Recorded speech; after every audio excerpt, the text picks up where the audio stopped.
स्त्री मुक्ती संघटनेला 50 वर्ष पूर्ण झालेत आणि या 50 वर्षांमध्ये स्त्रियांमध्ये सामाजिक, राजकीय, सांस्कृतिक आणि आर्थिक क्षेत्रामध्ये झालेले बदल आणि स्त्री चळवळीची वाटचाल या संदर्भामध्ये परिसंवादाचा कार्यक्रम पार पडला।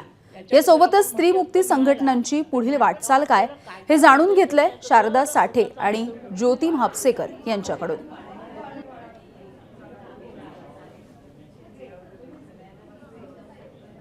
नाही, 2 दिवसामध्ये आमचा असा विचार होता की पहिल्या दिवशी सर्व एकूण समग्र स्त्री मुक्ती चळवळीची वाटचाल आणि स्त्री मुक्ती संघटनेची वाटचाल ही लोकांच्या समोर दृकश्राव्य माध्यमातून मांडावी आणि म्हणजे ती थोडक्या वेळामध्ये बऱ्याच गोष्टी त्याच्यामध्ये कव्हर होऊ शकतात। कोणता बदल आपल्याला अभिप्रेत आहे, कोणता बदल आपल्याला नको आहे याची क्षमता, विचार करण्याची क्षमता ही महिलांच्यामध्येच केवळ यावी असं नव्हे तर ती आपल्या पुरुषांमध्ये सुद्धा यायला पाहिजे।